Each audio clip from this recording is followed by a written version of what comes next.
अस्सलाम वालेकुम। मुख्तसर सी तालीम कर लेते हैं। हुज़ूर अक़दस सल्लल्लाहु अलैहि वसल्लम का इरशाद है कि अपने मालों को ज़कात के जरिए महफूज बनाओ और अपने बीमारों का सदके से इलाज करो और बला और मुसीबत की मौजों का दुआ और अल्लाह ताला के सामने आजिज़ से इस्तिक़बाल करो। हुज़ूर अक़दस सल्लल्लाहु अलैहि वसल्लम का इरशाद है कि अपने मालों को ज़कात के जरिए महफूज बनाओ और अपने बीमारों का सदके से इलाज करो और बला और मुसीबत की मौजों का दुआओं और अल्लाह ताला के सामने आजिज़ी से इस्तिक़बाल करो।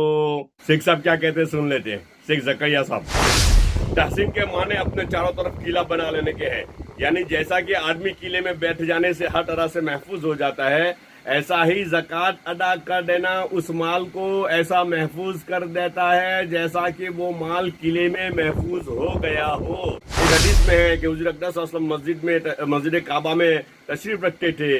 किसी शख्स ने तज़किरा किया कि फला आदमियों का बड़ा नुकसान हो गया, समुंदर की मौज ने उनके माल को ज़ाया कर दिया। हुज़ूर सल्लल्लाहु अलैहि वसल्लम ने फरमाया कि जंगल हो या समंदर, किसी जगह भी जो माल होता है वो ज़कात न देने से ज़ाया होता है। माल ज़कात न देने से, अगर उसकी ज़कात न दी गई, ये दुकान है, दुकान की ज़कात न दी गई तो माल ज़ाया हो सकता है। अपने मालों की ज़कात अदा करने के जरिए हिफाजत किया करो और अपने बीमारों की सदके से दवा किया करो और बलाओं के नुज़ूल को दुआओं से दूर किया करो। 3 तरीके बताए। माल की हिफाजत क्या है? उस ज़कात उस माल की हिफाजत है। बीमारों की हिफाजत क्या है? सदका। और बलाओं से बचना दुआ है। उससे क्या है? बला से कैसे बचा जाएगा? दुआओं से, दुआ के जरिए से बलाओं से बचो।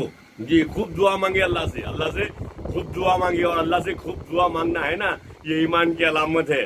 ये क्या है? ईमान की अलामत है अल्लाह से मांगना। दुआ उस बला को भी ज़ाइल कर देती है जो नाजिल हो गई हो। देखो, दुआ उस बला को भी ज़ाइल कर देती है जो नाजिल हो गई हो और उस बला को रोक देती है जो अभी तक नाजिल नहीं हुई हो। नाजिल तो नहीं हुई, हुक्म छूट चुका है कि कल ये बला उसके घर जाएगी, लेकिन यहाँ उसने दुआओं के जोर से उस बला को भी रोक दिया, वो भी मौकूफ कर दिया, उसको भी डाइवर्ट कर दिया। जब अल्लाह जल्ल शानहू किसी कौम का बका चाहते हैं या उनकी बढ़ोतरी चाहते हैं तो उस कौम में गुनाहों से इफ़्फ़त और जवाबमर्दी अता फरमाते हैं, और जब किसी कौम को ख़त्म करना चाहते हैं तो उसमें खयानत खोर पैदा कर देते हैं। अमानत में खयानत करने वाले पैदा हो जाते हैं। जिस कौम में अमानत में खयानत पैदा करने वाले पैदा हो जाते हैं वो कौम बर्बाद हो जाती है।